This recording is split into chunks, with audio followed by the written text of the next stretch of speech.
விக்கிரவாண்டி தொகுதி பாமக வேட்பாளர் சி அன்புமணி உடல்நலக்குறைவு காரணமாக மருத்துவமனையில் அனுமதிக்கப்பட்டதாக தகவல் பரவியதால் பரபரப்பு ஏற்பட்டது.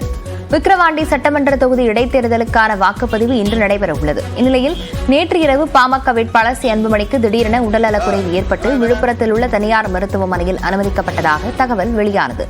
இதன் காரணமாக மருத்துவமனை வளாகத்தில் செய்தியாளர்கள் குவிந்தனர். சிகிச்சைக்கு பிறகு மருத்துவமனை வளாகத்தில் செய்தியாளர்களிடம் பேசிய சி அன்புமணி தான் நல்ல உடல் நலத்துடன் இருப்பதாக கூறினார். சரியாக உணவு சாப்பிடாமல் தொடர்ந்து வாக்கு சேகரிப்பில் ஈடுபட்டதால் உடல் சோர்வாக இருந்ததாகவும் மருத்துவ பரிசோதனை செய்து கொள்வதற்காகவே வந்ததாகவும் தெரிவித்தார். நேற்று காலையில் சாப்பிட்டேன். அதுக்கு தொடர்ச்சியாக நடந்து போயின்னு தொடர்ச்சியாக ஒன்று சின்னையே வந்துட்டார். சாப்பிடல. நைட்டு வந்து ஏரியாவில் சுத்த போனேன். சாப்பிட்றேன். நைட்டு போடுவோம் 2 இட்லி சாப்பிட்டேன். அப்படியே காலையில் ஒரு மயக்கம் வர மாதிரி வந்தது. சரின்னு சொல்லிட்டு விட்டாச்சு. இப்போ வந்து போயிட்டு பண்ணிட்டேன். ஒன்று பகுஜன் சமாஜ் மாநில தலைவர் ஆம்ஸ்ட்ராங்கை கொலை செய்தவர்கள் சட்டத்தின் முன் நிறுத்தப்படுவார்கள் என்று அவரது மனைவியிடம் முதலமைச்சர் மு.க. ஸ்டாலின் உறுதியளித்துள்ளார். கடந்த 5ஆம் தேதி ஆம்ஸ்ட்ராங் கொலை செய்யப்பட்ட நிலையில் அயனாவரத்தில் அவர் வசித்து வந்த இல்லத்திற்கு முதலமைச்சர் மு.க. ஸ்டாலின் நேரில் சென்றார். அங்கு ஆம்ஸ்ட்ராங் உருவப்படத்திற்கு மலர் தூவி மரியாதை செலுத்திய முதலமைச்சர் அவரது மனைவி பொற்கொடிக்கு ஆறுதல் கூறினார்.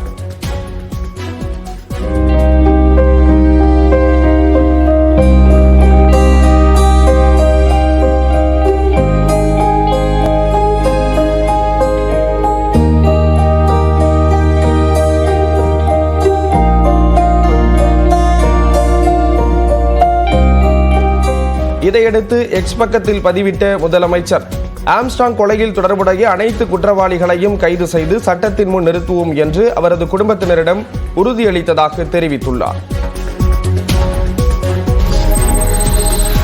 பகுஜன் சமாஜ் மாநில தலைவர் ஆம்ஸ்ட்ராங் கொலை வழக்கை சிபிஐ வசம் ஒப்படைக்க வேண்டும் என்று எதிர்க்கட்சித் தலைவர் எடப்பாடி பழனிசாமி வலியுறுத்தியுள்ளார். எடப்பாடி பழனிசாமியும் ஆம்ஸ்ட்ராங்கின் இல்லத்திற்கு சென்று அவரது மனைவியை சந்தித்து ஆறுதல் கூறினார். பின்னர் செய்தியாளர்களை சந்தித்த அவர் ஆம்ஸ்ட்ராங் கொலையில் மேலும் பலருக்கு தொடர்பு இருக்கலாம் என்று அவரது குடும்பத்தினர் சந்தேகிப்பதாக கூறினார். இதனால் உண்மை குற்றவாளிகளை சட்டத்தின் முன் நிறுத்தி தண்டனை வழங்க வேண்டும் என்றும் அவர் வலியுறுத்தினார். திட்டமிட்டு நடைபெற்றுவதுதான் தெரிய வருகிறது. சமூகத்தில் எவ்வளவு பெரிய ஆட்களாக இருந்தாலும் இந்த படுபாதக செயலை செய்தவர்களை சட்டத்தின் முன் நிறுத்தி அவர்களுக்கு கடும் தண்டனை பெற்றுத்தர வேண்டும் இந்த அரசு. இதேபோன்று முன்னாள் முதலமைச்சர் ஓ பன்னீர்செல்வம், பாமக தலைவர் அன்புமணி ராமதாஸ் ஆகியோர் ஆம்ஸ்ட்ராங் இல்லத்திற்கு தனித்தனியாக சென்று அவரது குடும்பத்தினருக்கு ஆறுதல் கூறினர். அவருடைய மறைவு, மீண்டும் சொல்கின்றேன், தமிழ்நாட்டில் உள்ள சமூக நீதி இயக்கத்திற்கு ஒரு மிகப்பெரிய ஒரு பின்னடைவாக நான் பார்க்கின்றேன். சமூக நீதியை கட்டி காப்பதில் இந்தியாவிலேயே திமுகவுக்கு இணையாக வேறு எந்த கட்சியும் கிடையாது என சட்டத்துறை அமைச்சர் ரகுபதி தெரிவித்துள்ளார். புதுக்கோட்டையில் செய்தியாளர்களிடம் பேசிய அவர் ஆம்ஸ்ட்ராங் படுகொலை சம்பவத்திற்கு காரணமானவர்களுக்கு தமிழ்நாடு அரசு நிச்சயமாக தண்டனை பெற்றுத்தரும் என கூறினார். எடப்பாடி பழனிசாமிக்கு தாங்கள் பதில் சொல்ல வேண்டிய அவசியம் இல்லை என்றும் அமைச்சர் ரகுபதி தெரிவித்தார். எடப்பாடி பழனிசாமி அவருடைய வழக்கை உயர்நீதிமன்றம் சிபிஐ விசாரிக்க வேண்டும் என்று உத்தரவிட்ட பொழுது சிபிஐ விசாரிக்கக்கூடாது என்று சுப்ரீம் கோர்ட்டுக்கு போனவர் எடப்பாடி பழனிசாமி. அவர் ஆட்சியில் இருந்தால் சிபிஐ விசாரிக்கக்கூடாது, அவர் ஆட்சியில் இல்லை என்றால் சிபிஐ விசாரிக்க வேண்டும். இப்படிப்பட்ட நிலைப்பாட்டை எடுக்கின்ற எடப்பாடி பழனிசாமிக்கு நாங்கள் பதில் சொல்ல வேண்டிய அவசியம் இல்லை. பகுஜன் சமாஜ் மாநில தலைவர் கொல்லப்பட்டதை தொடர்ந்து சென்னையில் ஆணையர் மாற்றப்பட்ட நிலையில் கூடுதல் ஆணையர்களும் பணியிட மாற்றம் செய்யப்பட்டுள்ளனர். சென்னை வடக்கு சட்டம் ஒழுங்கு கூடுதல் ஆணையாளராக இருந்த அஸ்ராகார் வடக்கு மண்டல ஐஜியாக மாற்றப்பட்டுள்ளார். வடக்கு மண்டல ஐஜியாக இருந்த நரேந்திர நாயர் சென்னை வடக்கு சட்டம் ஒழுங்கு கூடுதல் ஆணையாளராக நியமிக்கப்பட்டுள்ளார். இதேபோல சென்னை தெற்கு சட்டம் ஒழுங்கு கூடுதல் ஆணையாளராக இருந்த பிரேமானந்த் சின்ஹா தென்மண்டல ஐஜியாக மாற்றப்பட்டுள்ளார். தென்மண்டல ஐஜியாக இருந்த கண்ணன் சென்னை தெற்கு சட்டம் ஒழுங்கு கூடுதல் ஆணையாளராக நியமிக்கப்பட்டுள்ளார்.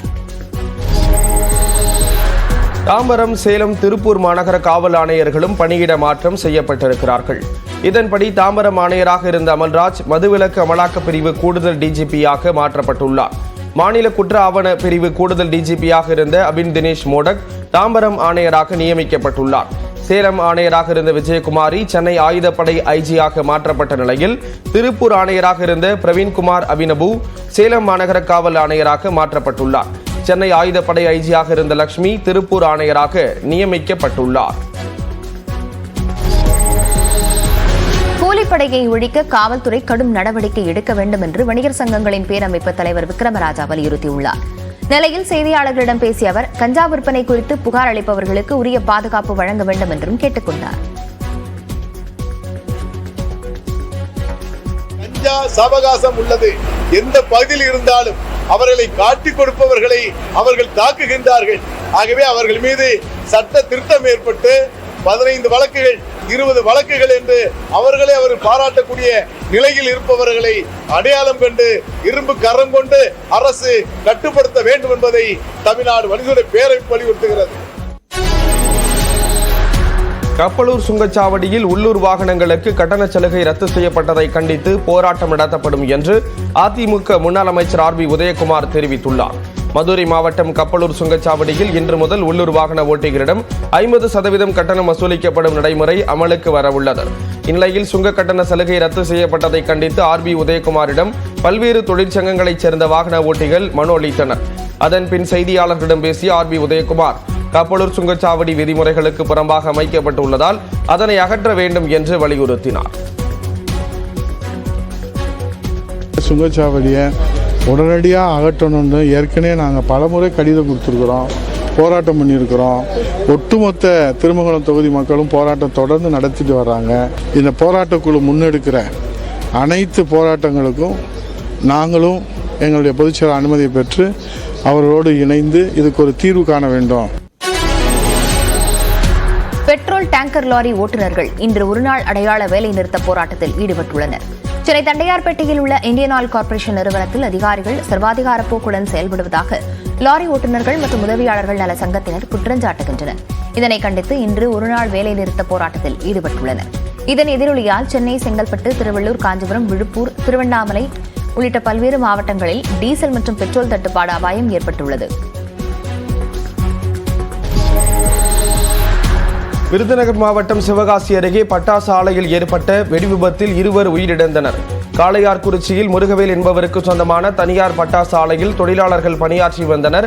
அப்போது எதிர்பாராத விதமாக மருந்து கலவையில் ஏற்பட்ட உராய்வில் வெடி விபத்து ஏற்பட்டது. இதில் மருந்து கலவை செய்யப்படும் அறை தரைமட்டமானது. இந்த விபத்தில் சிதம்பராபுரத்தைச் சேர்ந்த மாரியப்பன் மற்றும் முருகன் நிகழ்விடத்திலேயே உயிரிழந்தனர். இடிபாடுகளில் சிக்கி காயமடைந்த சரோஜினி மற்றும் சங்கரவேல் அரசு மருத்துவமனையில் சிகிச்சை பெற்று வருகிறார்.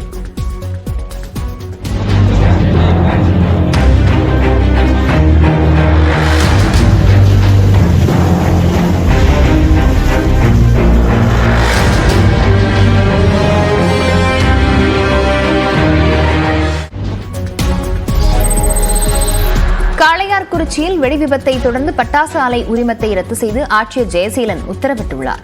பட்டாசு ஆலை விபத்து குறித்து ஆலையின் உரிமையாளர் முருகவேல், மேலாளர் பன்னீர்செல்வம், போர்மேன் குணசேகரன் ஆகிய 3 பேர் மீது அஜராக்கிரதையாக செயல்பட்டு உயிரிழப்பு ஏற்படுத்தியது உள்ளிட்ட 4 பிரிவுகளின் கீழ் வழக்கு பதிவு செய்யப்பட்டுள்ளது. ஆலை போர்மேன் குணசேகரன் கைது செய்யப்பட்டிருக்கும் நிலையில் தலைமறைவாக இருக்கும் ஆலை உரிமையாளர் மற்றும் மேலாளரை காவலர்கள் தேடி வருகின்றனர். இதனிடையே பட்டாசு ஆலை விபத்தில் உயிரிழந்தோர் குடும்பங்களுக்கு இரங்கல் தெரிவித்துள்ள முதலமைச்சர் மு க ஸ்டாலின் அவர்களது குடும்பங்களுக்கு தலா 3 லட்சம் ரூபாயும், காயமடைந்தவர்களுக்கு தலா 1 லட்சம் ரூபாயும் வழங்கப்படும் என்று அறிவித்துள்ளார். நெல்லை கோவை மேயர்களை தொடர்ந்து காஞ்சிபுரம் திமுக மேயருக்கும் சிக்கல் எழுந்துள்ளது. காஞ்சிபுரம் மாநகராட்சியை திமுக கைப்பற்றிய நிலையில் மகாலட்சுமி யுவராஜ் மேயராக தேர்ந்தெடுக்கப்பட்டார். தங்கள் வார்டுகளுக்கு முறையாக நிதி ஒதுக்குவதில்லை என கூறி திமுக கவுன்சிலர்களே மேயருக்கு எதிராக கலக குரல் எழுப்பி வந்தனர். இந்நிலையில் எதிர்க்கட்சி கவுன்சிலர்களுடன் இணைந்த திமுக